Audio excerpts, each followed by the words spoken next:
Arunachala Shiva, Arunachala Shiva, Arunachala Shiva, Arunachala. Let us welcome Swami Sarvapriyananda ji. Pranams to him. I will request Dr. Anand Ramanan, President of Sri Ramanashrama, to make a few introductory remarks. Anand? Thank you. Om Namo Bhagavate Sri Ramanaya. Dear brothers and sisters in Sri Bhagavan, today I have the honor of welcoming Swami Sarvapriyananda to our function. He needs no introduction. He is one of the best known teachers of Advaita Vedanta today. His popularity amongst YouTube is legendary for obvious reason.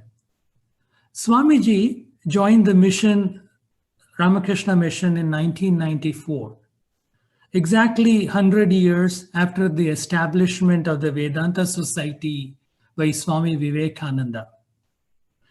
He received his sannyasa in 2004, and he's the spiritual leader of Vedanta Society of New York.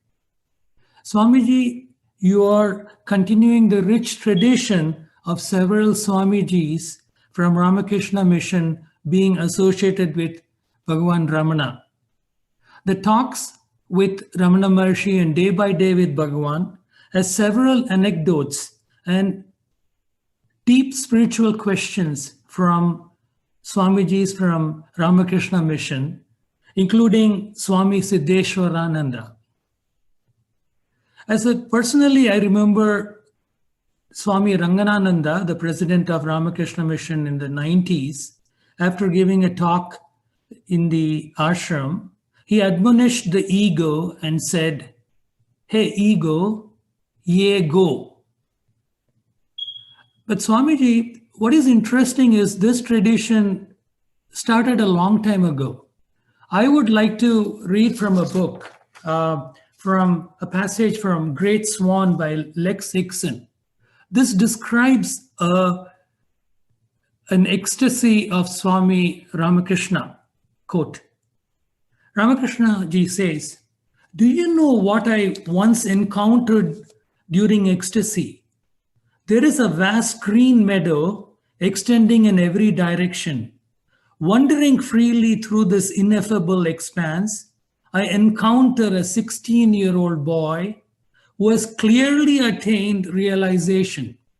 He is a Paramahamsa, a Mahasiddha, one who has transcended worldly and religious convention, one who is without fixed perspectives, parameters, paradigms. We two sky-clad wanderers now travel together simply as God through God. He drinks radiant water from a crystal tumbler and offers me what is left.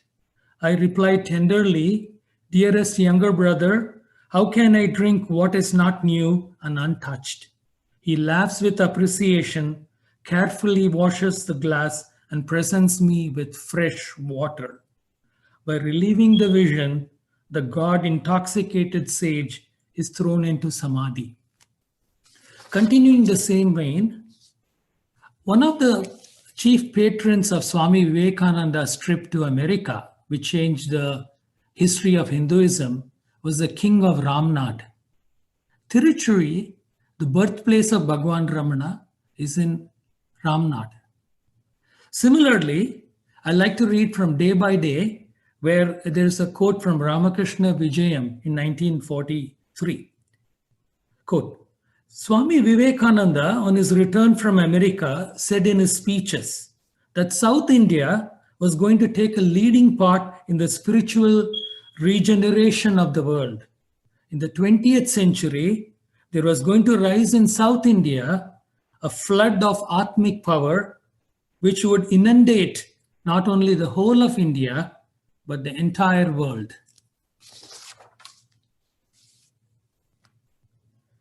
I wish Swamiji decades of continuous profound service to mankind worldwide to transport the majority of people stuck in a stage of mindfulness to a deeper plane of mindlessness, manonasha or purna, through the direct path of Advaita Vedanta. Namaskar, Swamiji. Welcome.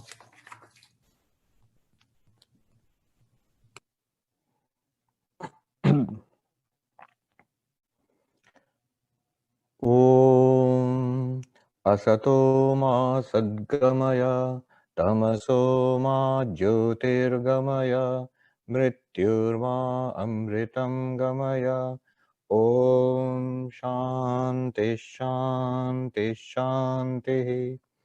Om, lead us from the unreal to the real, lead us from darkness unto light, lead us from death to immortality.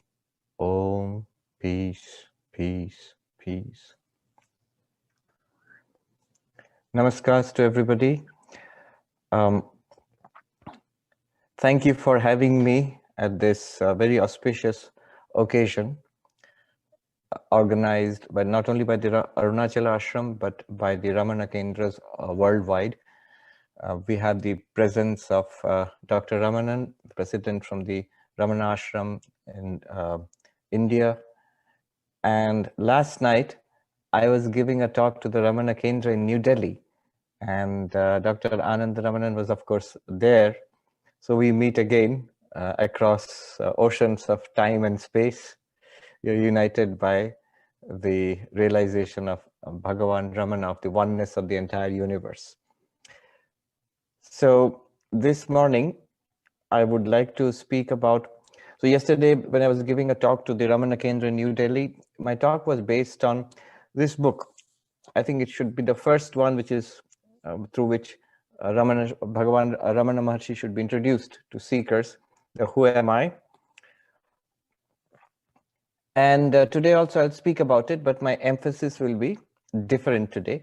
So if somebody has, like Dr. Ramana has heard the talk yesterday, and if there are others who have heard the talk given to the New Delhi Center yesterday, so it's not going to be a total repetition. Yes, I was just thinking about what Dr. Ramanan was saying about the influence of Bhagavan Sri Ramana and of South India in general. Swami Vivekananda said, the whole of Hinduism and the destiny of India has been guided by the spiritual giants who have come from the south. See, all of our Vedanta, whether it is the Dvaita Vedanta of Adi Shankaracharya or the Vishishta Dvaita of Ramanujacharya or the Dvaita Vedanta of Madhvacharya and the other schools of Vedanta which have basically developed on the basis of these. It has been by the grace of the great acharyas from the south of India. And continuing that tradition is Bhagavan Sri Ramana Maharshi, whose influence, especially in the West, through his disciples, through Papaji, through the modern teachers of the direct path of Advaita Vedanta, whether it is Rupert Spira or Muji or others, were very popular in the West, in America and in Europe, all across the world. All of it is traced back to Bhagavan Ramana Maharshi, and they all acknowledge it. So this particular book is the essence of the teachings of Bhagavan Ramana, and it was in 1902 that M. Shivaprakasha Pillai, who was a government officer in the British government at that time, but he was trained in philosophy, which is important because the questions he posed to Bhagavan Ramana at that time were among the earliest posed by spiritual seekers to Bhagavan Ramana. And they were very astute questions, very precise, very focused questions, very philosophically aware, informed questions. And at that time, Bhagavan was not feeling like speaking, but he gave written answers. And that becomes this book, Who Am I? So in this book, the first question that Shiva Prakash Pillai asks Bhagavan Ramana is, who am I? And Ramana Maharshi answers by saying, who I am not. He says, I am not this physical body. I am not the sensory system of the 5 sense organs, 5 motor organs.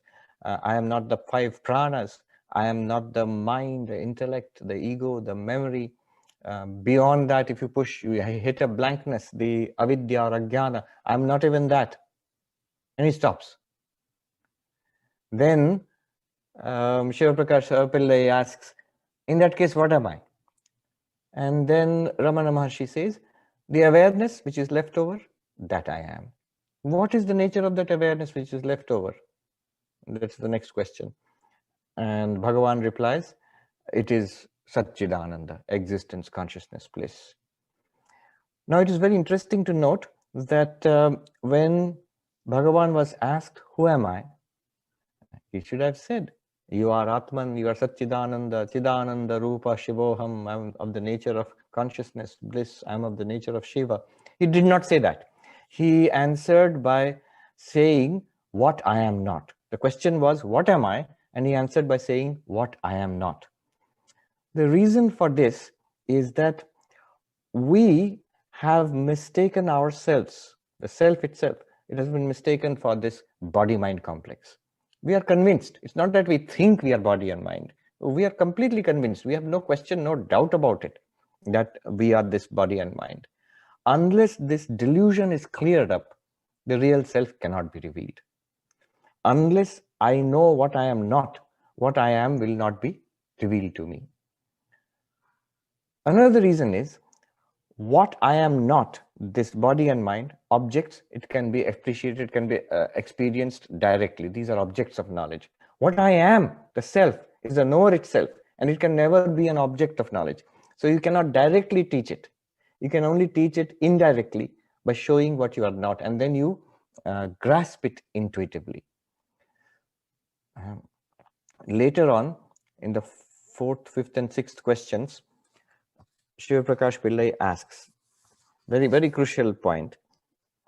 He asks, when will the self-realization of the self be gained? And Bhagavan replies, when the world, which is what is seen, has been removed, there will be realization of the self, which is the seer. So when the drishya prapancha, what is seen, this entire universe, seen does not just mean seeing with the eyes, of course. What you hear, smell, taste, touch, what you can think about, what you can conceive of, what you discover by science, what you are promised by religion, all this entire objective universe, when it is dismissed, when it has been removed, he says, then the self, which is the drashta, which is the seer of all this, will be revealed. Shiva Prakash Pillai shows his philosophical training by asking a pointed question. Number 5. Will there not be the realization of the self even while the world is there taken as real?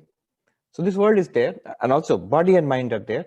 You tell me what is the self. You tell me I am consciousness, existence, bliss, something. Can't I realize that? Why are you dismissing body, mind, world? Bhagavan says there will not be. You cannot realize the self without dismissing the non-self. Not self, anatma, atma, anatma. Atma cannot be directly realized without dismissing the anatma. But why not? Why not directly instruct? You are Brahman, you are Atman, you are Satchidananda. Shiva Prakash Pillai asks, why? Why can you not realize the self without dismissing the not self? Then Bhagavan Ramana answers, the seer and the object seen are like rope and the snake. Just as the knowledge of the rope, which is the substratum, will not arise unless the false knowledge of the illusory serpent goes, so the realization of the self, which is the substratum, will not be gained unless the belief that the world is real is removed. Every word is valuable. You know, if you study Advaita Vedanta, you realize the value of this book, these questions and answers, these instructions. The essence of Vedanta is here. Sometimes I think, should you study, is there any need after getting this book, is there any need to study Vedanta? The answer is yes and no. In one sense, there's no need because the essence is here. The other sense, there is a need.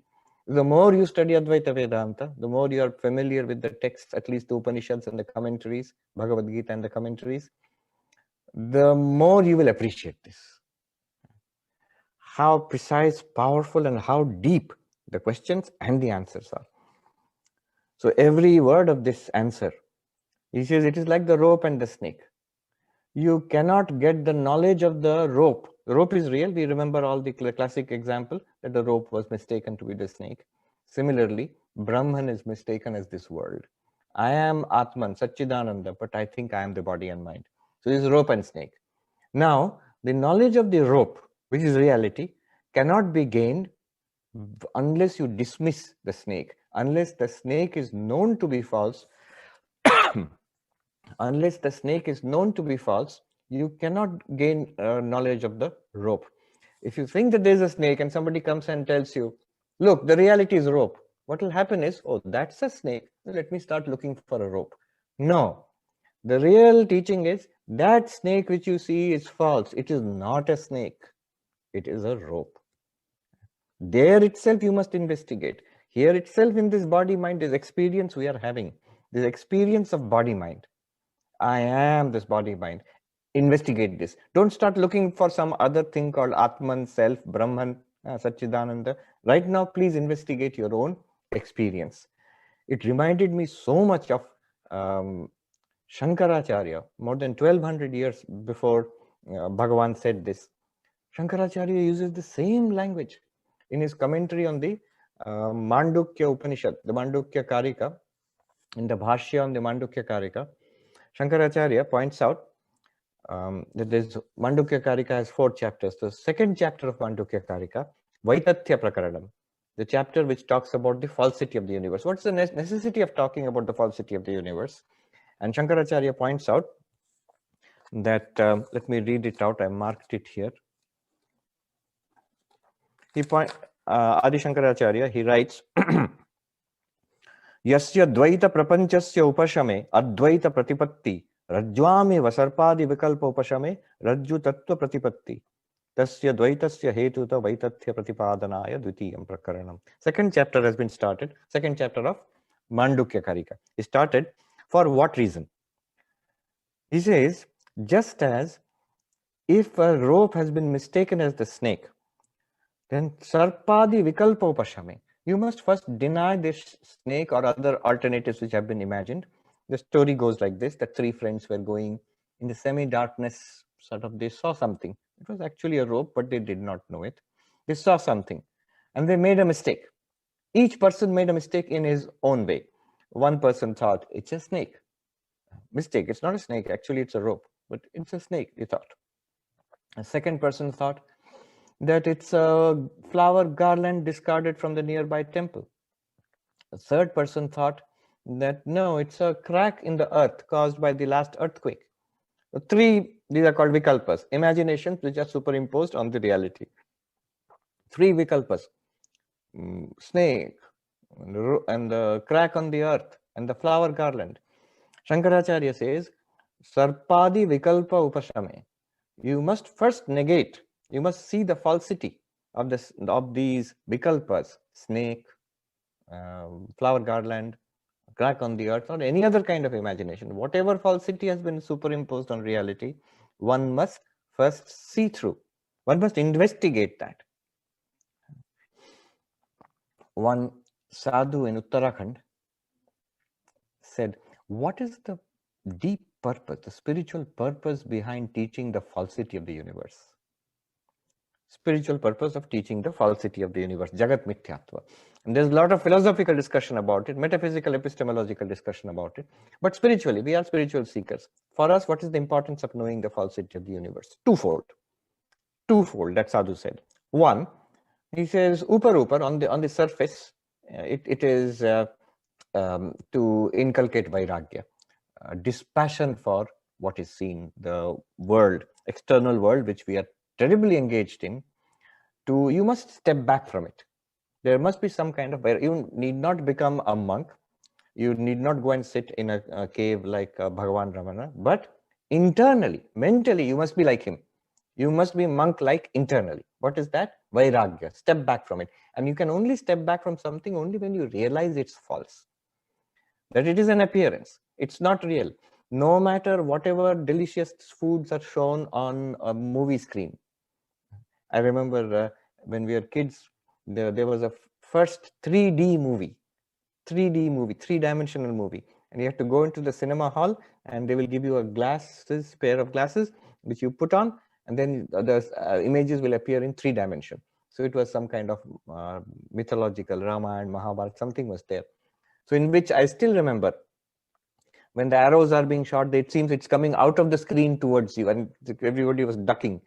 And then a plate of laddus, sweets, was being given. It comes out of the screen in front of your nose. It is dancing, one plate of laddus. Of course, there is nothing there. It's an illusion. If you put your hand out there, all the children were giggling and laughing and trying to grab the laddus. But the point is, all of them knew it's not really there. None of them were disappointed if they could not get the laddus.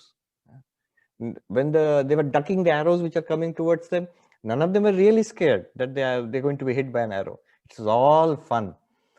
That vairagya towards the world.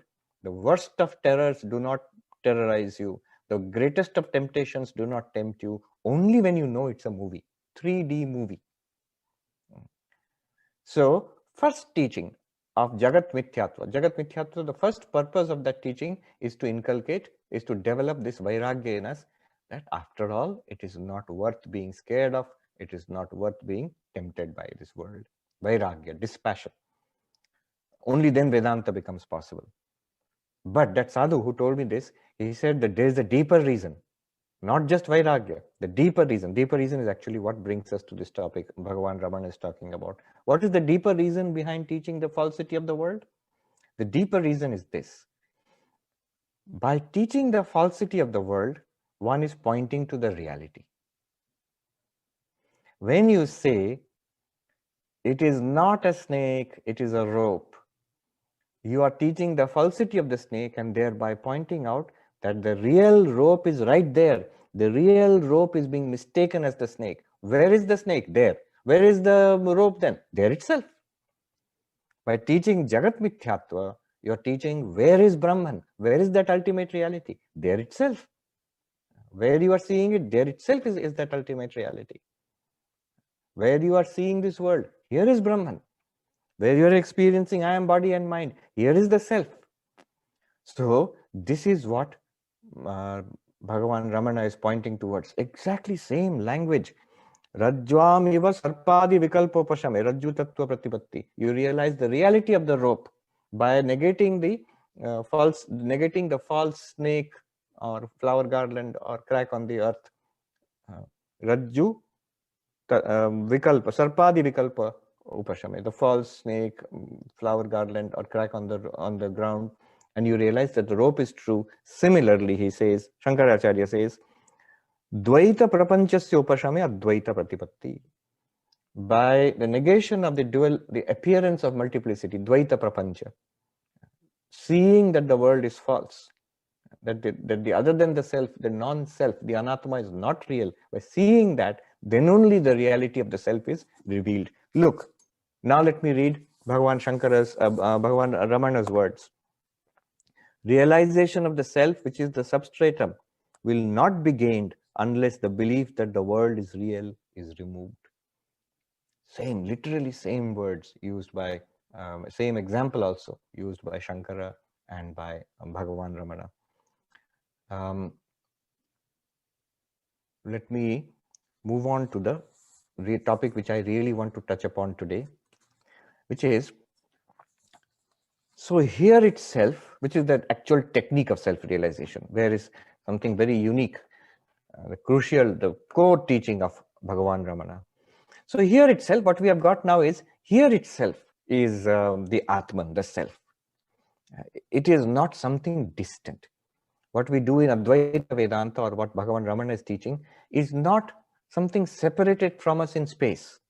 That there is a heaven, there is a God somewhere. Where is God? In heaven. Where is this heaven? Not here, there. Vaikuntha or Kailasha or the heaven of the Christians, somewhere. It is a different place. No.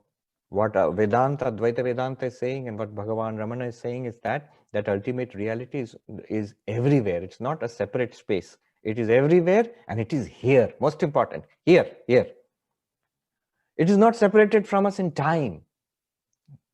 Sometimes spirituality is taught, religion is taught by a gap in time. After death, you will see God. Big billboard. When you're driving in a car, you'll see big billboard. After death, you will see God. Call 1800, something like that number will be there. So after death, time word, after, before, after is time word. It is a tense, present tense, past tense, future tense. In future, you will see God. Your God is separated from you by time. What Bhagavan Ramana is saying, no, not separated from you by time. Not only here, now. It is here, it is now. It is everywhere and it is all the time. Everywhere and all the time means here and now.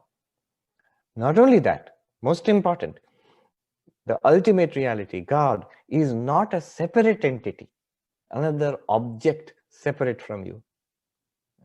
It is you, the real you, not the you as you know it. Therefore, the you as you know it at first has to be denied. When Shiva Prakash Pillai first asked the question, who am I? He did not directly tell all this. He directly, first of all, said, you are not the body. You are not the mind. It is not a snake. Then only you will realize the rope. So that is how it was taught. It is our own, very own self. We have to realize this self. Now there is a technique of doing it. And Bhagavan Ramana's, everybody knows, we are familiar with this. So what is the technique? He says the path of inquiry. So it arises as the mind. The mind arises as the I thought. And by the inquiry of who am I? The thought who am I will destroy all other thoughts, and like the stick used for stirring the burning fire, it will itself get in the end get destroyed. Then will arise self-realization. What is the technique? When other thoughts arise, do not pursue them. Inquire to whom they are arising. Does not matter how many thoughts arise. Each thought arises, you should just inquire carefully, to whom has this thought arisen? The answer would be, to me. Then again, who am I? The mind goes back to the source. And then the thought will become quiescent. The self will be, it is self-revealed. Now, what does this mean? And how are we to do it? Here, the story of the 10 people who crossed the river, that is very useful. We all know the story, how 10 friends were going to cross a river, and after having crossed the river, they thought, have we all crossed, or did somebody drown? And then one of them thought, let's count. And he counted 1, 2, 3, 4, 5, 6, 7, 8, 9. The 10th person is dead. 10th person is drowned. I can't find the 10th person. And everybody counted. Each of them counted in turn. And they could only find 9. 1, 2, 3, 4, 5, 6, 7, 8, 9.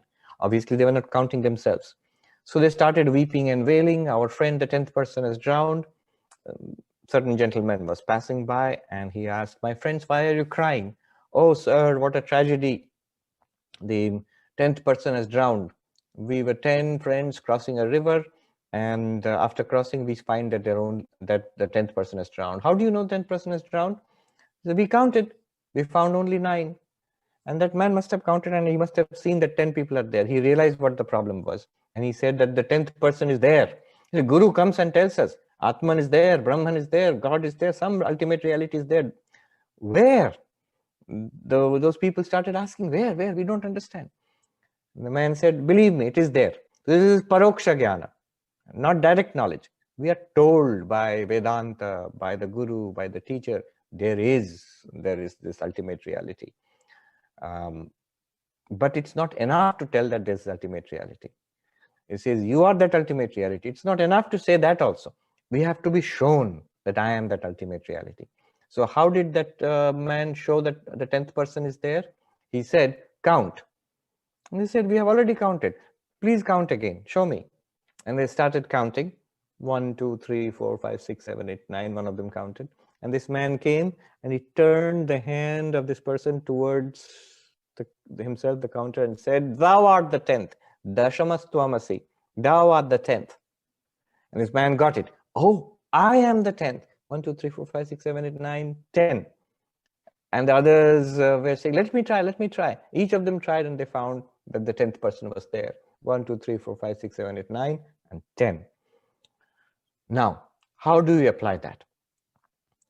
So in Vedanta, we have the Atma Anatma Vichara. What is done there is exactly what Bhagavan Ramana did in the first question. When he was asked, who am I? He is saying, who do you think you are? I think the body mind. All right, let's see the body mind. And he says that I am not the body, I am not the prana, I am not the sense organs, I am not the mind, I am not the intellect. It's a pancha kosha vichara. I am not the physical body. Now I'm not going into the details. The details are easily available. It will take a long time to explain. Why am I not the body, if you ask? And there will be instructions. Vedanta gives us pointers. I'm not the body because the body is, well, the body changes continuously. And I have the intuition of being that unchanging, embodied person. So the changing body and I, the unchanging, cannot be the same. How can the changing and unchanging be the same entity? They must be different. So I am unchanging, the body is changing, and therefore I cannot be the body. This is called savikara nirvikara. Another way of looking at it is drashta drishya. I am the experiencer. How do I know that? Look at your experience. All the time, in every experience, you are the experiencer and everything else is experienced. Now, the experiencer and the experience, drashta and this drishya, seer and seen, cannot be the same thing. They must be different. The seer and the seen must be different. Look at your own experience. Whatever you see with the eyes is different from the eyes. The eyes themselves cannot be seen by the eyes. I'm not talking about the camera. You can say, Swami, look at the camera, look at your picture in the Zoom. You can see your own eyes. But that's a picture of my eyes. If I look in the mirror, I'll see a picture of my reflection of my eyes. But the eyes, the way they are seeing you directly, they cannot see themselves directly. Drashta and drishya must be separate. Therefore, the body is a drishya. You can see the body, you can touch the body, you can smell, taste, even hear the rumbling in the tummy. The body is an object. Drishya is something known by the 5 senses. So it is something different from I, the knower of the body. Drashta and drishya are different. Another is chit jada. I am aware of the body, body is not aware of me.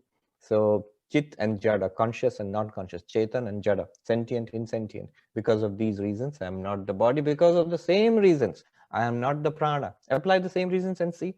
See, don't just be, the way to do it is listen to the reasons which are given, the directions, then be convinced about it. Yeah, it is true. And then see it for yourself. Truly, I am the seer, body is seen. How can I be the same? I am aware, body is not aware of me. How can I be the body? And so on. I am not the prana, I am not the mind, and so on. The intellect, beyond the intellect, you will hit a blankness, which is the anandamaya or ajnana. That also I am not, because that's also experienced. It's an object of experience. Exactly like 1, 2, 3, 4, 5, 6. And what are we searching for? 10th person. Now, why did that man not find the 10th person? The one who was counting. You would say, because he did not count himself. Good. But why did he not count himself? Why did the man who was counting not count himself? There is a very good reason why he did not count himself. Because when he was counting, he found the first, second, third, fourth, fifth, all those people. Where did he find them? He found them outside. He found them as objects. There. 1, 2, 3, 4. So he had very good reason to think 1, 2, 3, 4, 5, 6, 7, 8, 9, 10 must be somewhere there. It's not there, blank. So 10th person is absent. Because of everything that he has found throughout his life is objective. Whatever you have experienced and I have experienced, it is possible only to experience an object. Whatever we have seen is an object. Whatever we have heard, all sounds are objects. Whatever we have smelled, tasted, touched, objects. Whatever you have thought of, object. Whatever you can conceive of, object. Whatever you can speak of, object. They are all that 1, 2, 3, 4, 5, 6, 7, 8, 9. That turn from the 9th to the 10th. Thou art the 10th, that turning inwards. How to do that? That is what Ramana Maharshi is teaching us. He says, whenever any thought comes up, here's the turning. That man said, thou art the 10th. Like turning this way. It is easy to turn in physically like this and say, point out you are the 10th. But for the Atman is never an object. It is ever the subject, never a drashta, ever the never a drishya, ever the drashta. How to grasp or realize that? You can never objectify it. So the way is taught by Bhagavan Ramana. He says, as each thought arises, ask, to whom is it arising? Here a little tika, tippani, one might do a little modification. Some people may find it helpful, instead of saying to whom it is, at the moment we say whom, who am I, it feels like we're looking for a person. Who means a person. What Bhagavan Ramana means, you can say who am I or what am I. The body is not a who. When I say I'm not the body, I'm saying I'm this thing I am not. Then what am I or who am I? So when a thought arises, to whom is it arising or to what is it arising? What is illumining? Who is illumining this thought? And the mind turns inward. That is the turning inwards. Another thought will arise. To whom is this thought arising? Normally what happens when thoughts arise, vrittis in the mind arise, we follow those vrittis. A good thought, cookie. Oh, it's a nice cookie. I will have a cookie. COVID, bad thought. I hope I do not get COVID. See, we are following the thought. One is tempting us, one is scaring us. We are following it. But what Ramana Maharshi is asking us to do is, when the thought, cookie thought arises, to what or to whom is it arising?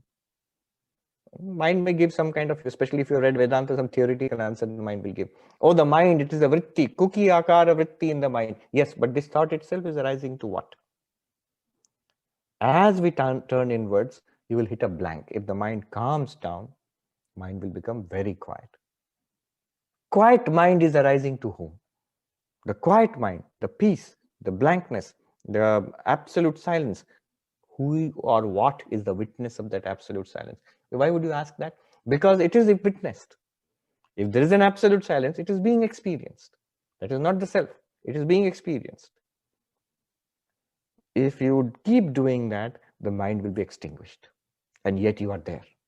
You are the witness of the mind, presence of the mind. You are the witness of the absence of the mind. This consciousness, awareness. Why are you calling it consciousness or awareness? Because it is something that is experienced. It is that which enables all experience to happen. It is always there. It is the flame which is always burning. It's the light which is always shining. It reveals the thoughts when they are there. When the thoughts are not there also, it reveals the absence of the thoughts. That catching it is like this. Another example, very simple example I can give, is when there are objects to see, like a pen. I am seeing the pen. Normally my attitude will be, oh, here is a pen. And then I see the book. Oh, here is a book. I can use the pen to write something on the book. This is the involvement with objects.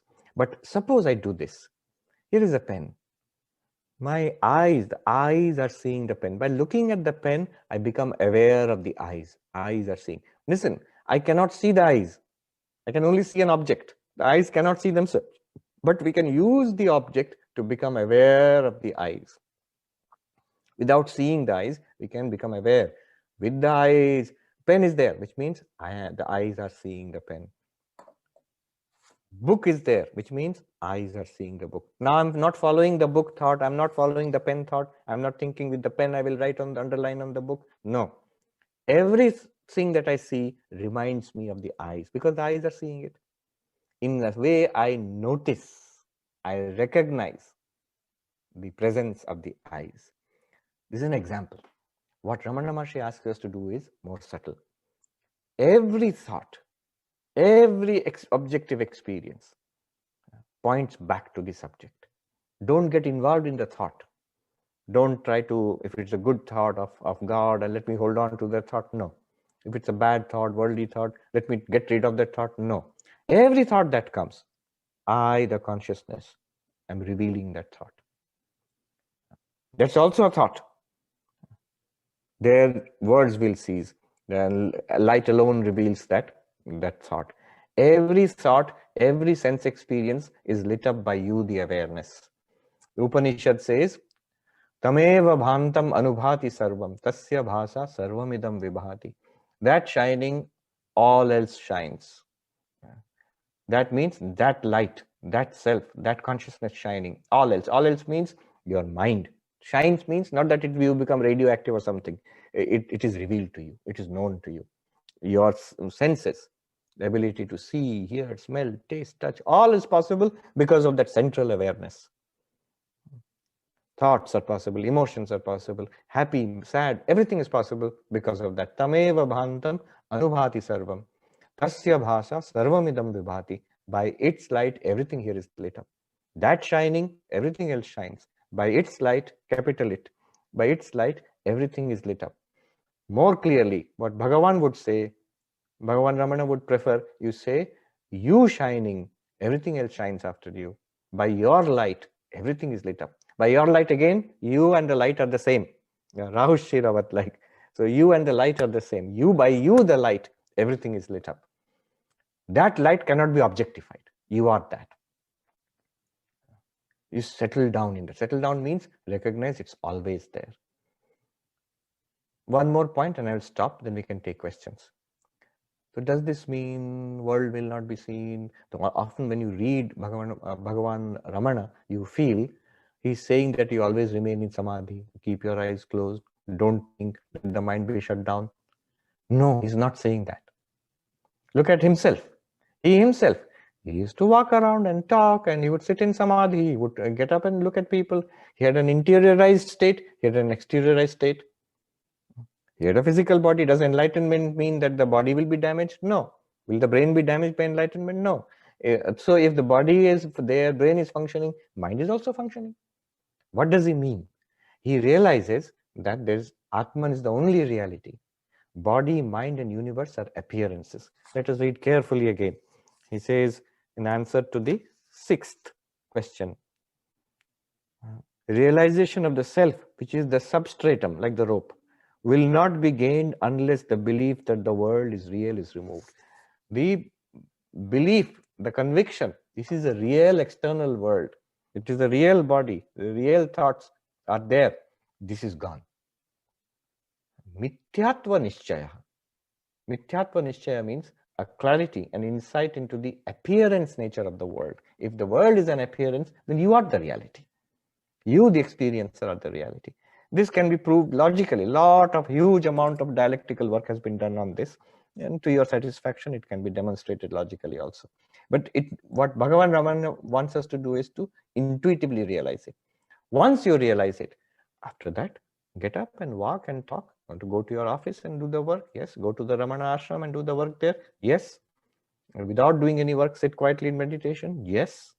You can do puja, you can do bhakti, you can do meditation, you can do service to humanity, you can sit quietly immersed in the glory of the self. It is all the same, inside, outside, one reality alone is freely experienced, effortlessly so. So let me stop at that. I think we have almost run out of time.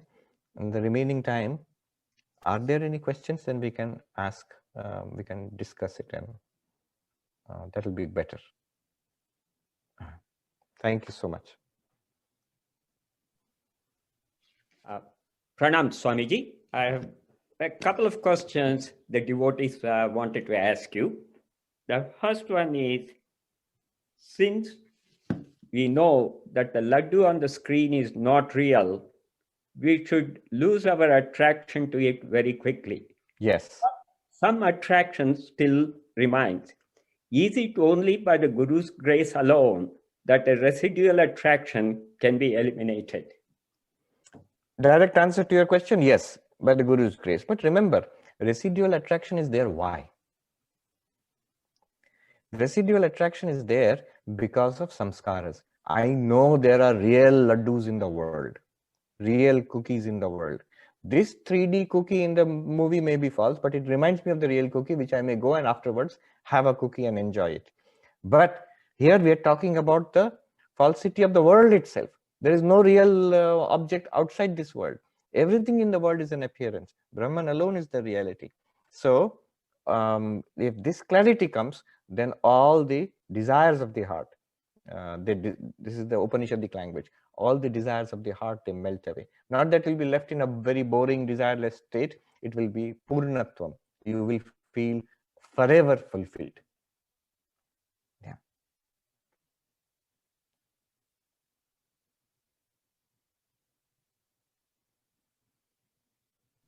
Is there another question? Yeah.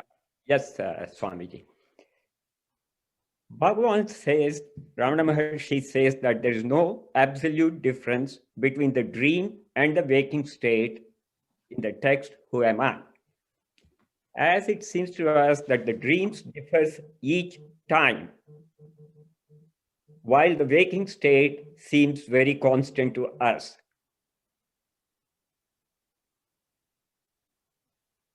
Yes.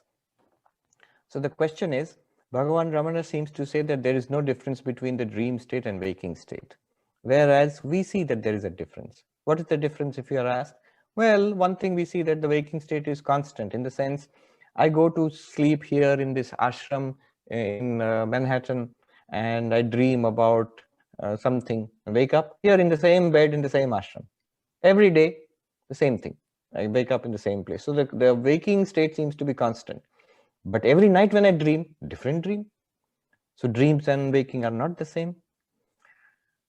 Now, there are different ways of understanding Advaita Vedanta. This is where a study of the Advaita Vedanta becomes useful. The different ways of understanding Advaita Vedanta. Ultimately, all of Advaita points to one reality, that you are Brahman. This is a central thing which Bhagavan Ramana wants to tell us. But to deal with the world appearance, world of many, what is the status of the world? There are different ways of dealing with it. These are called Bahusattavad, Atrisattavad, Dvisattavad, Ekasattavad, or Srishti Drishtivada, Drishti Srishtivada, and Ajatavada. Briefly, what it means is, there is a way of describing Advaita Vedanta where you say waking and dream are different. How? The way we experience that you feel waking is real and dream is just a dream. They are different from each other. They are not similar to each other. You feel that Advaita can be taught in that way also, and that is the way it is mostly taught. That is the way it is most accessible to us, because that's how we feel. And if you try to tell us that dream and waking are similar or equal in status, difficult for us to swallow.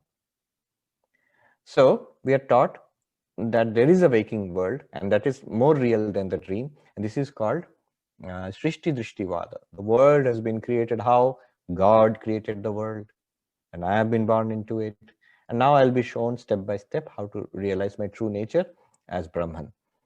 But the world is out there, real, compared to me, the Jiva.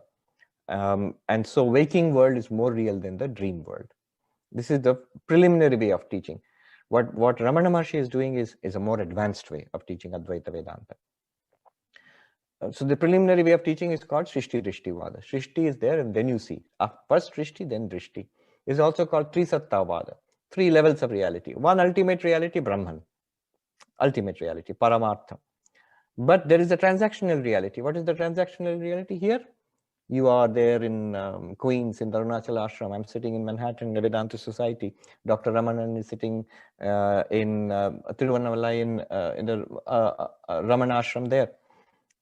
And we see, here is a body, here are furniture and computer. All these are called transactional reality. Sky and earth and all, real. Transactional real. It's called Vyavaharika Satyam. So 2 levels. Paramarthika Satyam, Vyavaharika Satyam. And then the 3rd level we all recognize. You just said dream. You can make a mistake about snake in a rope. You can see a mirage. We know they are all errors, but they still appear to us. We see them, but we know they are false. Movie, we see 3D laddu. We see it, but we know it's false. So what is that? That is called the Pratibhasika Satyam. The 3rd level, lowest grade of reality, which is just an illusion, an error, an appearance, a projection. So 3 levels: Brahman, Paramarthika Satyam, Jagat, or the world where you are right now, Vyavaharika, transactional realities, Vyavaharika Satyam. And then the error, world of errors and dreams and so on, illusions, movies, fiction. So that is called Pratibhasika Satyam. 3 levels of reality, 3 satta, 3 levels of truth or 3 levels of reality. Trisattavada. That is it sounds complicated, but that's actually the simplest way of teaching Vedanta. It's the most acceptable to most people because we think like that. That's our sort of common sense approach. But there is a more advanced way of teaching Advaita Vedanta, more advanced than this. This is what Bhagavan Ramana does. That is called Drishti Shrishti Vada. And he favors that. Bhagavan Ramana favors the Drishti Shrishti Vada, where you investigate further and say, wait a minute, this so-called transactional world, this waking world, and this dream world, are they really different? What are the differences? Somebody, just now you gave one. There are many other differences people can give, objections. I have come across 10 different objections that waking and dreaming must be different. And all those objections are knocked out. None of all those objections do not stand. I'll give you the reason why waking and dreaming are the same. What Bhagavan Ramana says is actually a deeper truth. You said, your objection was, waking world is stable. It lasts. It is constant. Dreams come and go. But is that true? In the dream, suppose I go fall asleep here in Manhattan in the ashram here, and at night I'm dreaming that I have gone to Arunachal ashram, or I've gone to India, to Delhi, Ramana Kendra in Delhi, I'm visiting. And then later on I will wake up. Now when I'm visiting in Delhi, I have no memory of that I am actually sleeping in the ashram in Vedanta Society in New York. I feel here is New Delhi, here is the Ramana Kendra, here are the people, here is the Secretary Anuragji, and all this is going on. Do I ever feel in the dream, this is not constant, it will come and go, it disappears, every night a new thing will happen, every day something? Do we never feel like that? When we are in the dream, it feels constant just like the waking. Think about it. It's only after waking up when we compare many dreams, memories of many dreams, then we say the dreams are not constant. That's the only difference. Deeper reason. The waking world is also seen and the dream world is also seen. That is the similarity in both. Both are objects, experiences. There's no question of one may feel more constant, one may feel not so constant. In the dream, however, you feel it's in the dream, do you ever feel everything is temporary, everything is dreamlike? No, it feels like a waking world. It feels real and it feels constant. It feels stable. Another objection might be that in the waking world, things are there outside. See, table and chair, everybody who comes can see that same table and chair. But in the dream, if you dream of a table and chair, it will be inside your mind. It's inside your mind. All things in the dream are inside your mind. Things in the waking world are outside. So waking and dreaming are different? No. Again, when you are in the dream, you will see, when you're sitting with your friends, that the distinction between internal and external is maintained there. Suppose you're sitting and having a cup of coffee with your friend on a table. In the dream, your friend and you will both see the same table and the same cup of coffee. You will see. And what you're imagining will be private to you in your mind in the dream. And what the friend is imagining will be private to the friend's mind in the dream. In your dream, if you are having a cup of coffee with a friend, your friend will not say, oh, this is a dream. Cup of coffee and table are all in your mind. No, they will feel just like waking. So the external, internal difference is maintained in the dream also. So only after you wake up, you feel the whole thing was in my mind. So where is the difference between waking and dreaming? And there are multiple other objections. Each objection is dismissed. They cannot stand. I'll give you home task.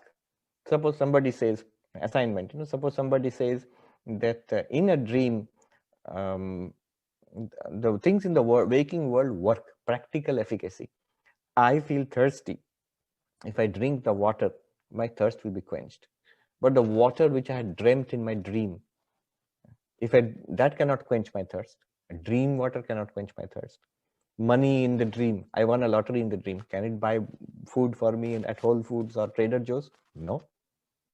So waking world is real because the things work in the waking world. They are effective. They have practical efficacy. The dream objects do not. But this objection does not stand. You have to tell me why. It is your assignment. Similarly, every objection can be dismissed. So you are left with a very shaky feeling. In that case, my waking world is also like a dream. Dream and waking both are reduced to appearance. So 2 levels of reality now, not 3 levels. What were the 3 levels? Ultimate reality, which is paramarthika, transactional reality, vyavaharika, and appearance, dream level, illusion, pratibhasika. Now 2 levels of reality: ultimate reality, Brahman, paramarthika, and pratibhasika reality, appearance. Waking is also a dream, dream is also a dream. Gaudapada in the Mandukya Karika, he says, we always think Mandukya Karika has 3 states: waking, dreaming, deep sleep. And the reality is Turiya. Gaudapada says, no, there are only 2 states. What are the 2 states? On this, he says sleep and dream. Deep sleep is deep sleep, dream is dream, waking is also dream. Waking and dream are the same thing, dream. There are 2 kinds of dreaming. One is dream dreaming, one is waking dreaming. And there is deep sleep. So only 2 states are there: deep sleep and dreaming. Gaudapada says that is Drishti Srishti Vada. That is Dvisatta Vada. 2 levels of reality. Ultimate reality, that is Brahman, Paramarthika, and the rest is a dream. Second level of reality is a dream, Pratibhasika. No Vyavaharika reality anymore. There is one more, even more advanced. Sometimes Ramana Maharshi has touched upon it. That may sound crazy from our point of view. It's called Ajata Vada. No world at all. Only ultimate reality, Brahman and Brahman only. And that is the point of view, actual point of view of an enlightened person. So Bhagavan Ramana, actually if you ask him, what is the status of the world? His answer will be, what world? What are you talking about? If you insist, no, this world is, I'm seeing, you cannot deny it. Then he will make some concession and he will say, consider it like a dream. If you persist, no, it's not a dream, it is real. Dream is not the same as waking. Then finally he'll be forced to come down to the basic introductory level of Vedanta and say, all right, make this 3-fold distinction: ultimate reality, waking reality, and dream reality. Paramarthika, Vyavaharika, Pratibhasika. If you can assimilate a little advanced teaching, if your digestion, intellectual digestion is strong enough, then have 2 levels of reality: ultimate reality, Maya, Mithya, Pratibhasika, appearance, dream. And finally, Ajatavada. There is no world at all. Brahman alone is the reality. So these 3 levels of teaching. I think we have run out of time. Maybe one more question, Swamiji. Yes. What is observing the quietness in the mind in Atma Vichara? How do we go past it at the moment in practice? Yes. When the mind is quietened down, first of all, imbue the mind, assimilate this truth that I am the witness of all objects. It's a thought, it's an understanding. So finally, when the mind quietens down, at that point is also true that you are the witness of the quiet mind. Earlier, you are the witness, you are the consciousness which witnesses the active mind. See, what is the difference between the seeker who is practicing who am I and the worldly person? The worldly person, what he does is, the active mind, whatever comes in the active mind, he follows, he or she follows that. Temptation or fear or whatever is, something is coming in the mind, you go after that, you keep thinking about it and you take action. But the seeker, what he does is, he uses who am I or what am I. So when the thought comes, who is the thought coming to? The direction is not towards the thought, direction is inwards. Like that Dawad the 10th, turn. Use every thought to turn inwards. Instead of going towards the thought, you turn inwards. If you keep doing that, as Ramana Maharshi promises, the thoughts will all merge into that I thought and it will quieten down.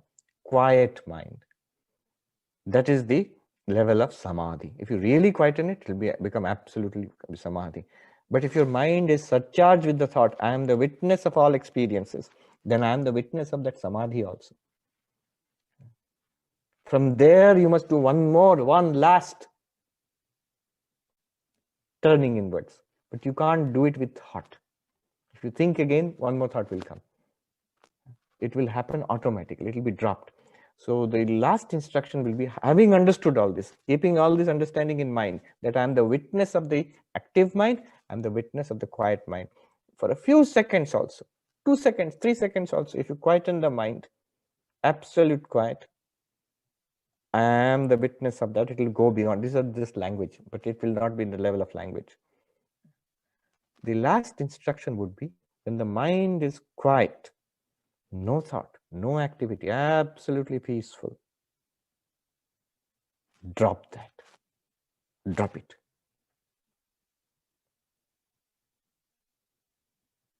Then what is there will remain. Once you've got that, what is there, the witness of that quiet mind, which will be clear to you when you drop the quiet mind. What do you mean by drop the quiet mind? I cannot explain further. You can, if you try it, you can see. It's not very difficult to understand. Then the self is